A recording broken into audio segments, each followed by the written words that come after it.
The voting is in.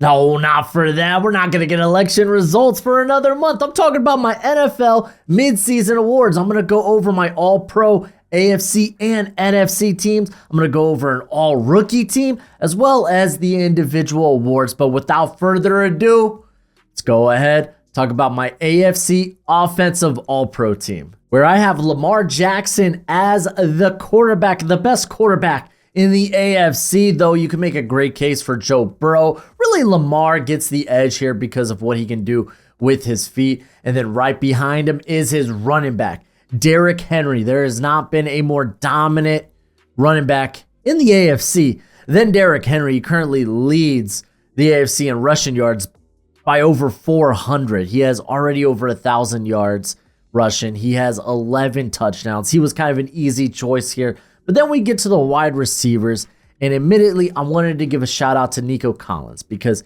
he was tearing it up prior to the hamstring injury, so I wanted to give him a little bit of love here. But Jamar Chase has, I think, kind of been the best wide receiver in the AFC. He's currently, I think, second in forced missed tackles with 13. He leads the AFC in receiving yards, and I believe receiving touchdowns as well with 7. Yeah, good on you. And then Garrett Wilson's going to get the nod here. He's right up there with Jamar Chase in terms of forced missed tackles. He's just under 700 yards receiving. He's had a quality year. And then at tight end, I have the Raiders, Barack Bowers, the rookie himself. And no one really comes close in this category. Like, Travis Kelce is a little ways away with, 435 receiving yards.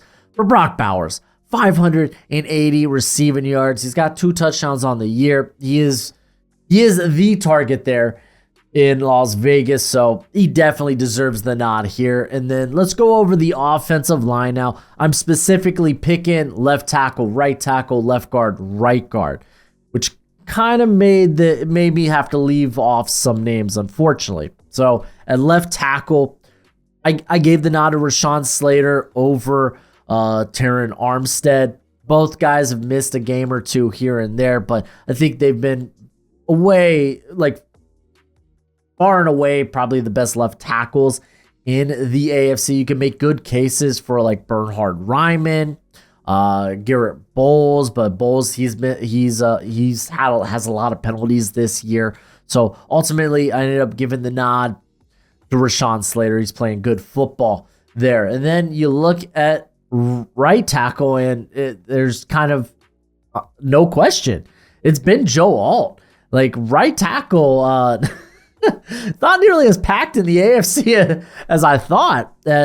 Alt's been good, man. He's missed a couple of games as well this year, but only allowed 10 pressures. He has been penalized 5 times, but you look at maybe some of the guys that could have gave him a run for his money, and we're talking Spencer Brown and his 10 penalties, Titus Howard, Mike McGlinchey. There weren't a lot of great options at right tackle. So Joe Alt, the rookie, he's coming away with the All-Pro nod here. And then Joe Thuney, he just continues to be excellent for the Kansas City Chiefs. A couple of guys did go down with injuries who I think probably would have given him a run for his money at that left guard position, or at the guard position in general, because I ended up going with Dylan Parham at right guard. As we saw Pittsburgh's James Daniels go down with injury.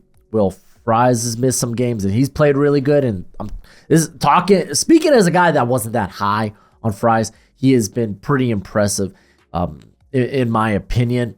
And I guess you could make a case for Quentin Nelson sneaking in at left guard, but he's another guy with a lot of penalties. Quentin Miners has had a pretty solid year. Probably that was probably the next closest guy to Dylan Parham for that right guard position. It's honestly a coin toss at the end of the day. It's just some guy's opinion on the internet.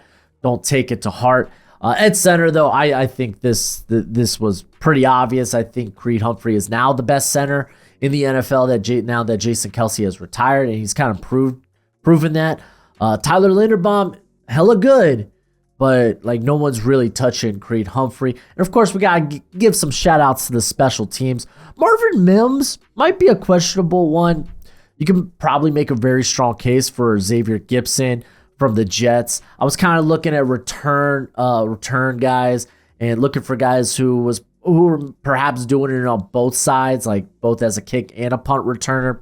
So that's kind of where I gave the edge in this. Xavier Gipson ends up having a muff this year.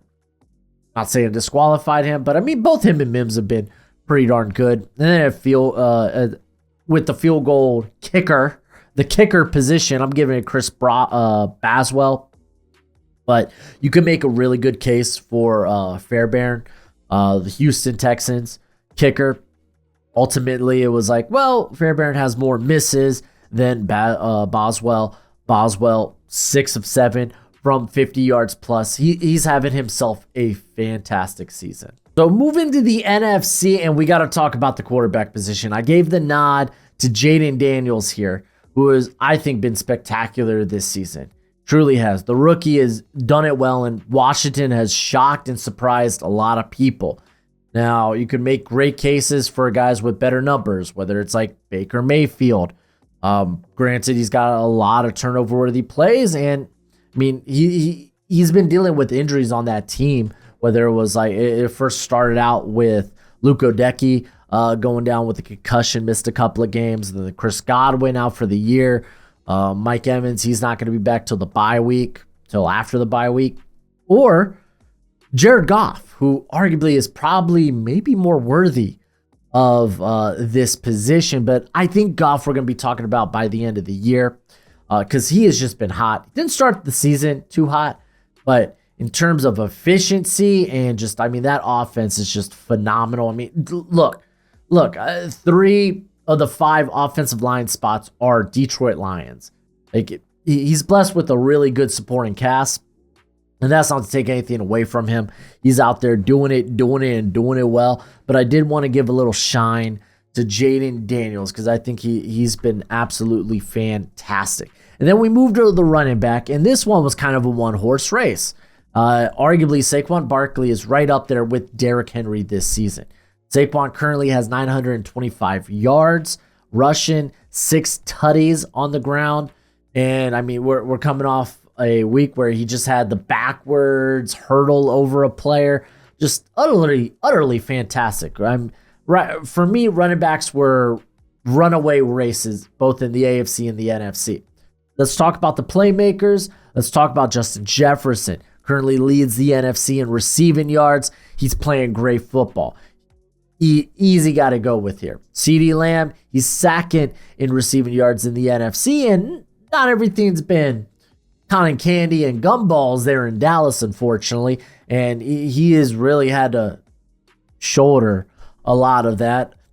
I kind of smirked there because unfortunately he has the shoulder injury, but man, he has taken that, putting that offense on his back, man. He's been absolutely wonderful. But then I moved to this flex position, and I call it flex because I could put a running back here, I could put a tight end, I could have put a wide receiver, and normally it is going to be a wide receiver. But this one was tough, and ultimately I ended up going with Terry McLaurin, who's been outstanding with Jaden Daniels. He's just under 600 yards receiving. He has 6 receiving touchdowns, but he has a ludicrous 73.7% contested catch rate. That's insane. That's why I ended up putting him here.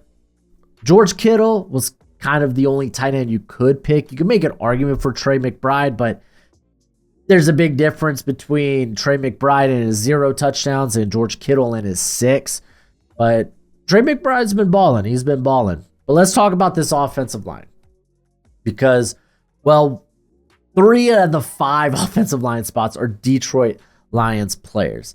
And I guess we could start with Frank Ragnow. I think Eric McCoy for the Saints, he would have been, at least in this discussion, if not been the guy if he didn't go down with injury in week 3. So Frank Ragnow, a guy that often plays hurt, who's been playing hurt like the last 2 years, is just playing really good football. He's a big part of why the run game there is so stinking nasty. And then right next to him at right guard, Kevin Zeitler, a guy that's been so good for so stinking long. And again, remember, I specifically look at the right tackles, at the left guards and whatnot. So this is very like position specific. And when it came to guys that maybe could have challenged Kevin Zeitler, we could talk about like Chris Lindstrom from Atlanta, though his pass blocking hasn't been really up to snuff this season. We can look at Dominic Pooney from San Fran, the rookie. He's playing really good football. And of course, you got guys like Robert Hunt and whatnot. But like ultimately, I think Zeitler's kind of been like the consistent. He's only allowed 7 pressures this year. He hasn't been flagged once, so you love to see it. And then Penei Sewell at right tackle arguably is the best tackle in the NFL. He currently has only allowed 8 pressures this season. Not to say that there weren't other guys that can make good cases, because I certainly think there were. Like Zach Tom's playing really good football for Green Bay. Lane Johnson for the Eagles is just always good. Brian O'Neill for the Minnesota is like constantly flying under the radar, but he's been just so good for so long as well. But I'm giving the nod to Sewell. Sewell's kind of in another league of his own. Now let's move to the less lion-oriented part of this offensive line. And I'm giving the nod to Tristan Wirfs at left tackle. Jordan Mailata probably would have made a good case for himself before the hamstring injury. There's Charles Cross, but he's playing on a bad offensive line there in Seattle, so he's kind of giving up some pressure, trying to play other people's assignments and whatnot. Or it's kind of a mess in terms of the offensive line at Seattle. There's Trent Williams. He's been the best tackle in football for God knows how long. And guess what? He's playing good football this year. Again, I'm just kind of sneaking the nod here to Tristan Wirfs, who has allowed less pressures than guys like Trent Williams, than Charles Cross. Paris Johnson's playing good football. Christian Darrisaw, before he went down with the injury, he was playing really good football. So again, very hotly contested at the left tackle position. At left guard, I'm going with the Carolina Panther. I'm going with Damian Lewis. Ends up being one of their best signings this offseason, in my opinion. He's just been hella good. There's Tevin Jenkins out of Chicago. You want to give him a shout out. Landon Dickerson's always good for Philly. But ultimately, I think the most complete player has been Damian Lewis. A lot of people sleep on Carolina's offensive line because of Carolina's just kind of a crap show at this point. But their offensive line is, honestly, I would argue a potential top 10, top 12 in the league. It's actually pretty darn good. When it comes to place kicker, dude, no one does it like stinking Brandon Aubrey, man. The dude's got a boot. He's 9 of 10 on kicks, 50 plus yards. Utterly insane. He's doing it well. He's doing really good. There might be a couple other guys you could give shout outs to, like Chase McLaughlin from Tampa. Jason Myers has always been pretty good. Chad Ryland, coming out of nowhere, former 4th round draft pick by the New England Patriots, playing well for the Cardinals, but he's only played 5 games with them, so it's kind of hard to give him a shout out. Plus, who's beating Aubrey, man? Aubrey's just freaking amazing. And then Gavante Turbin is my returner. He's just kind of like just in a league of his own, man. He has over 440 yards on kick returns. He's got over 140 on punt returns. And that's the thing, man. I was kind of looking for these guys that are kind of doing it on both ends of the spectrum. You could I kind of should give a shout out to Raheem Blackshear from Carolina, because he has just been utterly phenomenal. But when it came to like yards per attempt on both punt return and kick return, Turbin was near the top on all those lists. Everybody loves the NFL draft, and I know you want to be familiar with every potential prospect that your team may draft. So I got good news for you. My draft guide is available for purchase. It is good throughout the entire draft cycle, and it updates through the season regularly. You'll get my current evals and rankings on hundreds of different players with player backgrounds and analytics. It also contains combine and pro day numbers, as well as my notes from the Senior and Shrine Bowl. You can purchase it for a one-time payment of $30 on PayPal, Venmo, and now I have the Cash App. Follow the link in the description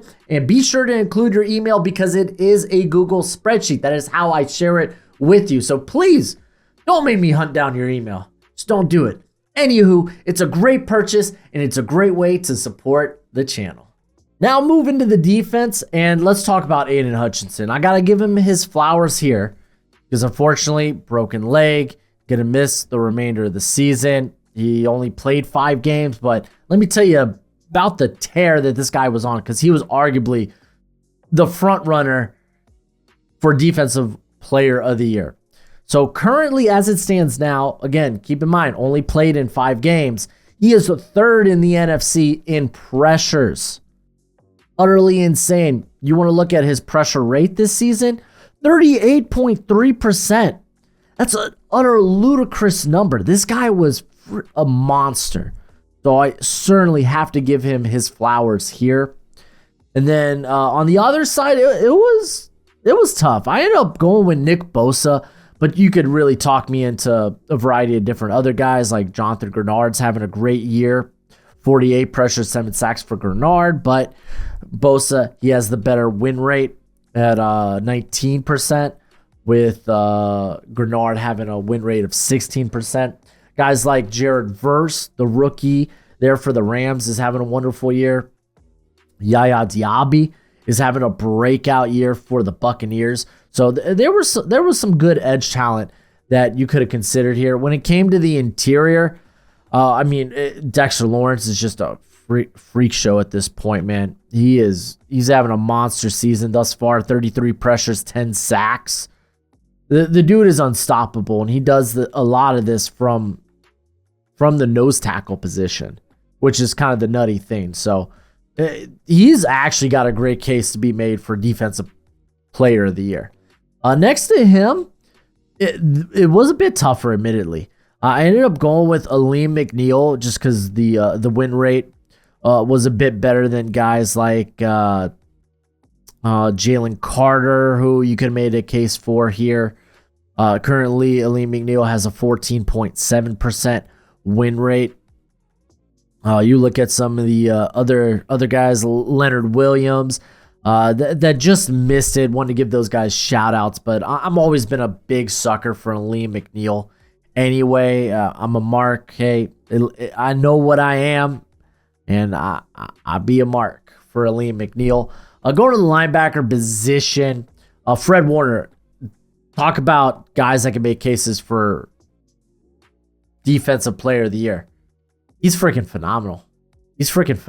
He has been absolutely amazing this year. 3 pass breakups, 2 interceptions, 4 forced fumbles, a missed tackle rate of 8.1%. The dude's been utterly ridiculous. Bobby Wagner ends up getting the nod here for the Commanders just because from the linebacker position, not many guys are able to create as much pressure as he does as a blitzer. He's currently got 14 pressures and 3 sacks on 48 pass rushing snaps. The only other guy that's comparable is Levante David. In terms of being a blitzer, Levante David has 14 pressures and 3 sacks, but that's on 56 pass rushing snaps. There's not a more sure tackler, I would argue, in the NFL than Bobby Wagner right now. 5% missed tackle rate. He's utterly insane. He just tackles everything around him. So I'm giving him the nod here. Let's just go ahead. Let's talk about the secondary. As you're going to see, yeah, we got a wealth of lions here. That flex position could be a safety, could be a slot player, could be a corner. I ended up going with Brian Branch, who I know he's primarily playing more of a traditional safety role than he did last season, where he was primarily in the slot. And you know what? Him and Kirby Joseph have been fantastic. Kirby Joseph, 6 interceptions on the season. He's got a pass breakup. He's allowed, when targeted, he's allowed a reception rate of 47.4%. That's ludicrous at the safety position. Then Branch, he's got 4 interceptions, 6 pass breakups. And of course, Xavier McKinney from Green Bay has been absolutely wonderful. He had 5 straight games to start the year with interceptions. He currently has 6 on the season. So I think those guys are definitely probably the most deserving. Jesse Bates typically is in this conversation, but I mean, Branch, Joseph, McKinney are just having ludicrous years. And then at the corner position, things were a little bit tougher, admittedly. I ended up going with my guy Jalen Johnson. I don't think he I don't think people give him enough credit. And I mean, I feel like that was shown this offseason when he got significantly less money than I anticipated. But he's been wonderful. He hasn't allowed a touchdown this season. He's allowed a completion rate of 53.8%. He's got 2 interceptions and 2 pass breakups. Though the corner opposite of him was a bit more tough. It was a bit more wide open. Ultimately, I ended up going with J.C. Horn. He has 7 pass breakups and interception. Has allowed 3 touchdowns, but he's allowed a completion rate of 42.9%. That's pretty darn impressive while being targeted, honestly, a decent amount. Zion McCollum is having a breakout year for Tampa Bay, but again, ultimately just ended up settling on Horn. Punting, Michael Dickerson. He currently leads the NFL in, I believe, yards per attempt. No, there's 2 other guys ahead of him, but yeah, he's up there. His net putting yards allowed are pretty sweet. He's also one of those guys that have an average hang time above 4.5 seconds. So that's always a big kicker for me. Kicker, punter's kick is what it is. Talking about special teams, this one was pretty contested too. You got Nick Bellor, who's currently playing at Washington. He's got like 14 special teams tackles this season. You got Anthony Orji from the Saints. He's got 9 special teams tackles this year. But I ended up going with actually Orji's teammate in JT Gray, who has 11 special teams tackles. Again, if you're including assisted tackles and whatnot. But he also had the block that led to a touchdown in the Eagles game. So I gave him the nod here. But let's go ahead. Let's move to the AFC. Let's start with this defensive line because, golly, there's good talent. There's good defensive line talent in the AFC. So TJ Watt, he ends up getting the nod here for me at edge just because of how he impacts the game. His numbers might not be on par with some of the other guys, but like he's the most chipped edge player in the NFL by like a large margin. Like just how the dude impacts the game. You got to show him the necessary love. And of course, his arch rival, what it feels like, Myles Garrett, I have edging out Trey Hendrickson. Hendrickson has the snap or the sack numbers, but when you look at Myles Garrett, the win percentages, I think they're far enough for me to be like, yeah, I'm going to give it to Garrett. Garrett currently has a 26% win rate compared to Trey Hendrickson's 23%. So it kind of sucks. Hendrickson definitely deserves a shout out here at the very least. And if you would say Hendrickson over, honestly, Watt or Garrett, I'm kind of okay with that. Kind of like is what it is. I mean, there's a ton of good players here in the AFC you could have picked from, whether it was like Greg Rousseau from Buffalo, Danielle Hunter's having a really good year, Will Anderson's having a good year, both of them for the Texans. Josh Hines Allen kind of is the defense there for Jacksonville. So like there's some players having pretty solid seasons, and you move to the interior and it's just as crowded. I ended up going with Chris Jones because he is just tried and true. He's a constant there. He's currently second in the AFC for pressures among the defensive interior. He's second among defensive interior pass rush win rate. And I mean, he's always a typically solid, reliable run defender. And Cameron Hayward kind of having a, hey, I'm not done yet. I'm not in my twilight just yet. I can still play good football. And again, these guys kind of get the nods because of what they do as run defenders, like a Zach Allen, tearing it up from a pass rushing standpoint, but he is a bit kind of meh as a run defender. Like, he's okay, but he's 19% missed tackle rate. Not the best number in the world, but like, gotta give Denver Broncos Zach Allen a shout out. Like, he's creating all kinds of havoc. 44 pressures, 6 sacks. When it comes to pass rush win rate, let's just take a look at just the interior. He is behind Chris Jones, who's at 17, and then Cameron Hayward, who's at 20. So I certainly had to give Allen a shout out here. Let's go ahead. Let's move to linebacker, and I'm gonna give my boy JOK a shout out. He just went to IR a week or so ago with a neck injury, scary neck injury too. But he's been all over the place for the Browns, playing just great football. He's got 13 pressures, 3 sacks, has an interception in there. He's made 26 defensive stops, just playing really good football. And then when it came to the next linebacker, it was honestly a toss-up. There's a ton of guys out there, I think, playing relatively good football.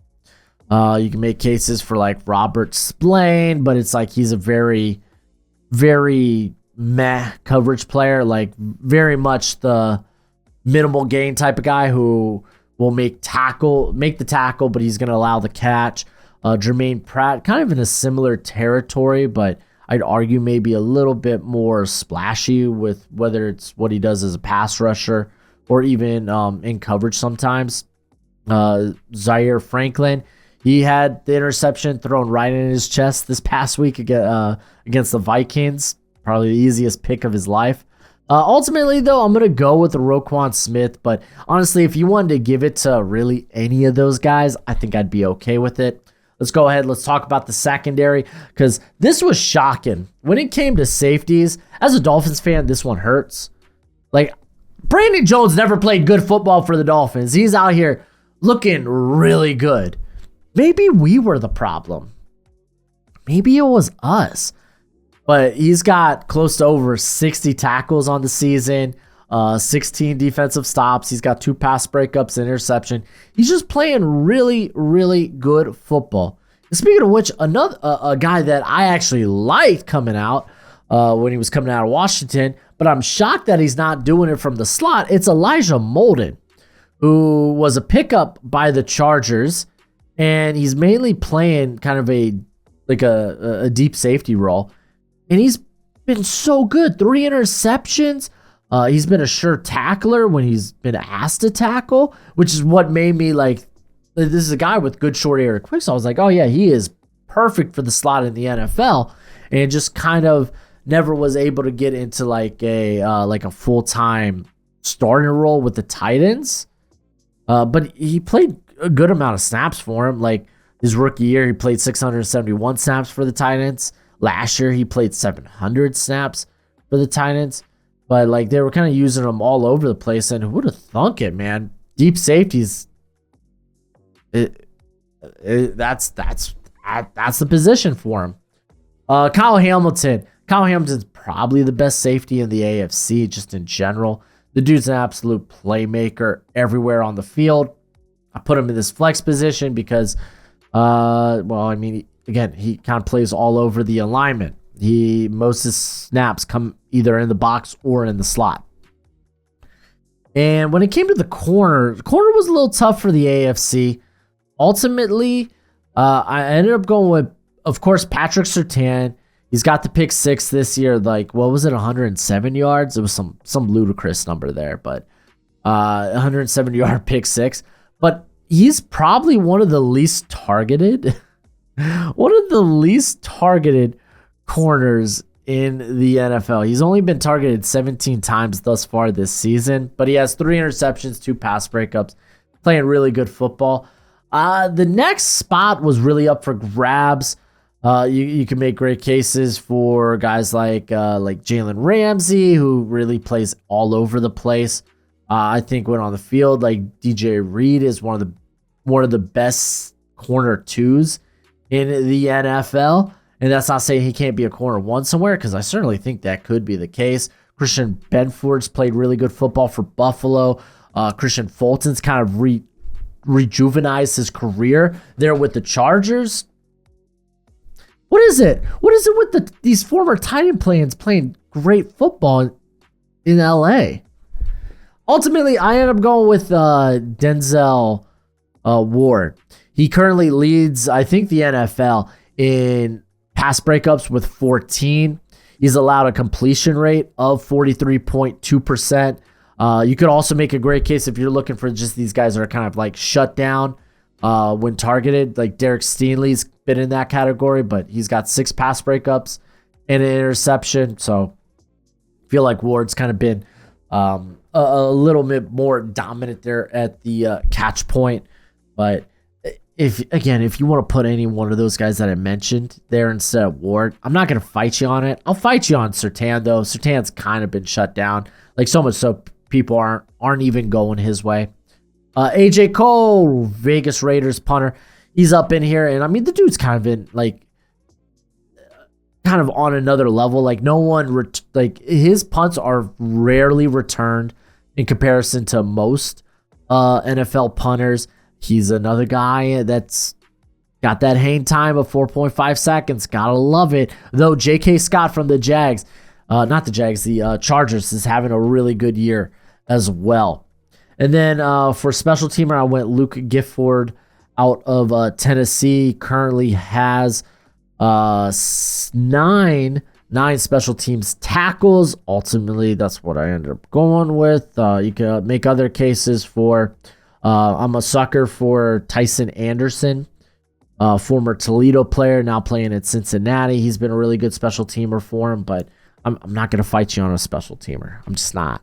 Next, let's see who's been the creme de crop when it comes to the 2024 NFL draft class. This is my all-rookie team halfway through the season. Starting with the offense, of course, it's Jaden Daniels. Of course, Jaden Daniels is the quarterback we're put in here. No one in this rookie class is on his level right now. And I don't entirely love saying that. To be fair, we haven't seen enough of Drake May. And I mean, Caleb Williams isn't playing bad football either. It's just Jaden Daniels has just been that good this season. Bucky Irvin is going to get the nod here at running back. It was close. I'm a bigger fan of Tyrone Tracy. But when it comes to forced missed tackles, yards after contact, Irvin just has him there. And then wide receiver, Brian Thomas currently leads all rookies in receiving yards. You got Malik Neighbors, who despite missing a couple of games, he leads he's third in receiving yards among all rookie pass catchers. And this could be a hot take here. Of course, for one, tight end, we always knew it was going to be Brock Bowers. He's kind of on record-setting pace when it comes to some of the receiving records for rookie tight end. But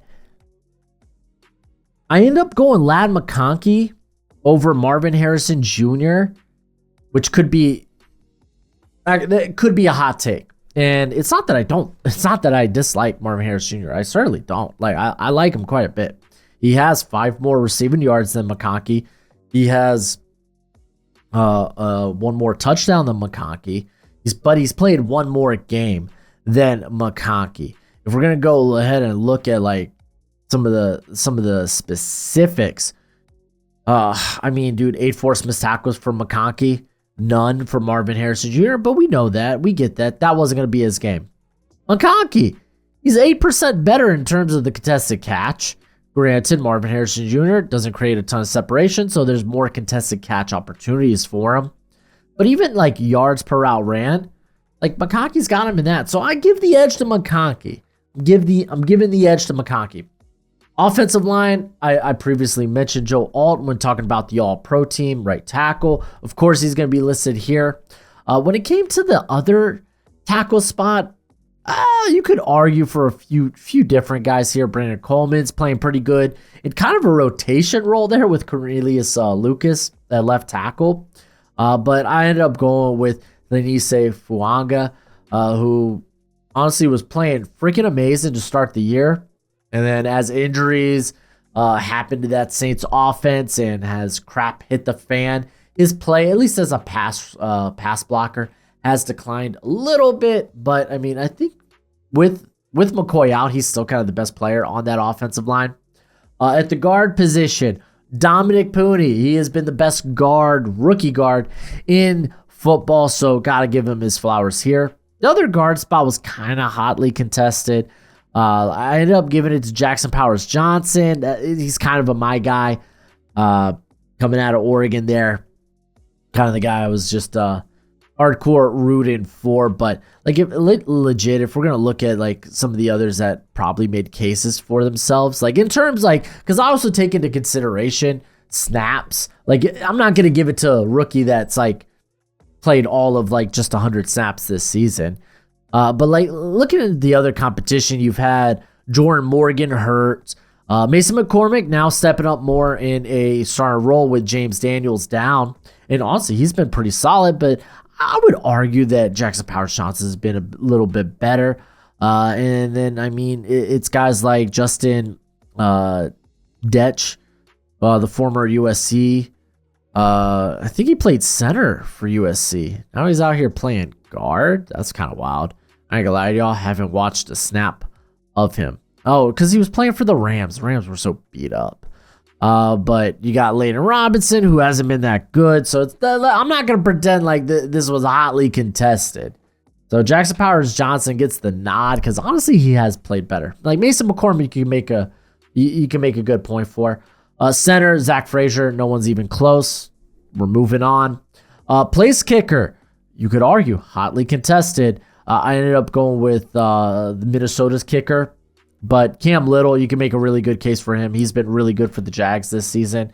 At returner, I go with Jaquan Jackson at Tennessee, former Tulane player there. I think he's got like over 300 some kick return yards. He's kind of been eaten.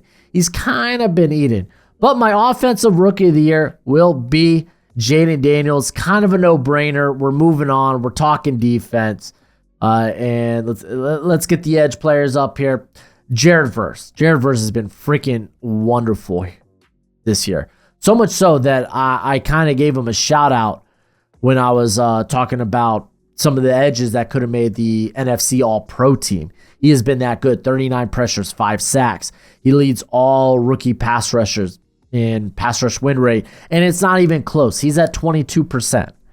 The next highest guy is 13.8%, and it's actually two. It's Chop Robinson and Liatu Latu, and I did give the nod to Liatu Latu, who's played a little bit more football than Chop Robinson, but both have been very productive, in my opinion.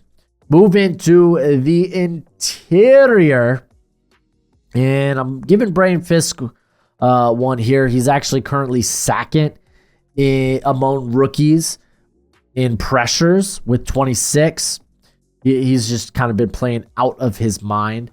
And then Byron Murphy, I'm giving the nod to here. You can make a lot of good cases for maybe Elijah Chapman for the Giants, but he's really just a pass rush only. He's not playing. He's not every down type of player. They are specifically not putting him on the field for run game downs, early downs, but he's been really good as a pass rusher. Byron Murphy, like I mentioned, he's currently got 10 pressures and a sack.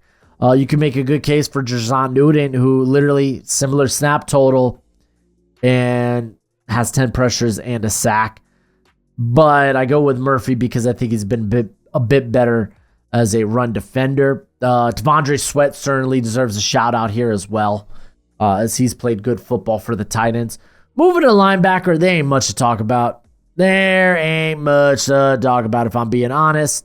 I ended up going with Edgerrin Cooper, who he's been on the field for all of 238 snaps, so not a ton, but he has 5 pressures, 3 sacks. They know how they like to use him, and he's done a good job at that. The next player, I ended up going with Peyton Wilson from Pittsburgh. He's played 235 snaps. Trevin Wallace was a consideration here, but I just think Peyton's been a bit more clean as a player. But yeah, I'm not going to lie to y'all. There wasn't much to talk about with the linebackers. Moving to the corner position, Quinion Mitchell, man, hasn't allowed a touchdown this season. He has 6 pass breakups. That's the most among rookie corners. Yeah, he's playing really good football. And you know who else is? Stinking Kamari Lassiter. Lassiter's been playing some good foosball. Though you can make, I think, a good case for Nate Wiggins here if Wiggins ends up seeing more playing time as the year goes on. I mean, that's been the theme for Lassiter. He's been on the field. He's been a starter for Houston. But he's allowed a completion rate of 45.7%. So hell yeah. At the flex position, I'm going with Tyke Smith. He's been playing really good football for the Bucs in the slot there. And then, oh my gosh, at the safety position, not the guys that I would have expected, but to be fair, this safety class was kind of like meh. So it's kind of cool to see some guys kind of step up. And Malik Mustafa has been an absolute powerhouse flying around the field, been given more opportunities since Hufanga is likely not going to return this year. Evan Williams, someone who I figured he's going to be in the NFL for a long time because he can be a high-end backup, a guy that plays with a big motor, flies around the line of scrimmage, but also what he can do on special teams. And already this season, he has exceeded that expectation. I think these two have probably been the best safeties. You could give shout-outs to maybe like Kalen Bullock, but like he's not good against the run. He's allowed a couple of touchdowns this year. Cam Kitchens, he's kind of learning on the fly, hasn't played a ton of snaps, did have the pick 6 this week. So, yeah, he's kind of been good. Tyler Newbin, he's probably played the most snaps among any of the guys here. It's just he hasn't really done a whole lot. Like it's not like he's not been bad, don't get me wrong. He just hasn't done a ton. And talk about guys getting play. My boy Del Pettis. No one talked about this dude during the draft process but me. Loved the kid out of Troy ever since watching the Hula Bowl, because yeah, that's right. I watch all them bowls. Bowls. Let's pronounce our words right. But yeah, dude's got 154 snaps this year. Hell yes, I really liked him. I thought he was worth a late day 3 shot. He ends up being a UDFA. Punter, I'm going with Torrey Taylor.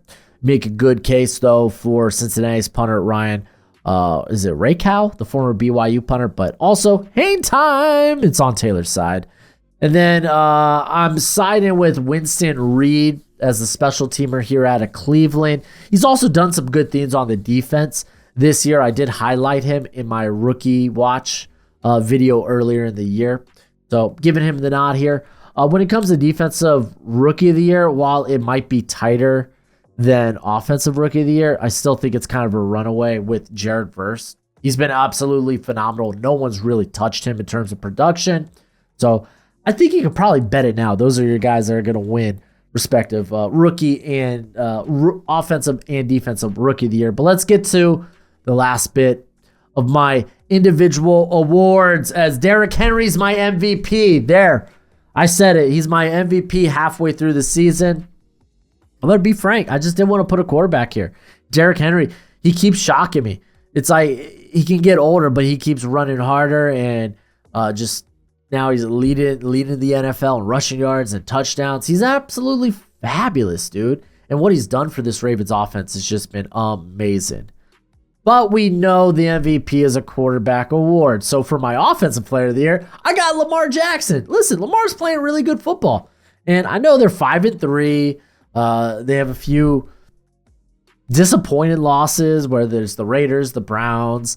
They had a game where they basically played from behind in the season opener with the Chiefs. But Lamar's putting up good numbers. Arguably, I think he's made a better case this year for MVP than he did last year. I think he's playing a lot better. Defensive player of the year, I kind of foreshadowed it. I think Fred Warner has been the best defensive player in the NFL. He's just been all over the field, consistently making plays. The dude's phenomenal.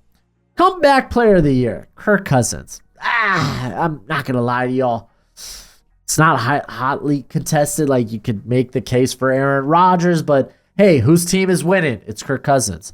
J.K. Dobbins, though, is also a consideration here. Offense or AFC Coach of the Year, I'm giving it to Andy Reid. Andy Reid, hey man, they're the last undefeated team. They're out there doing good work. Got to give a shout out to Mike Tomlin though. All he knows how to do is to keep his team above water. NFC head coach of the year is Dan Quinn for me.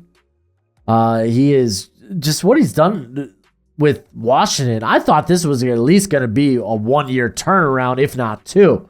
And they've done it in the space of an off season. Amazing, phenomenal.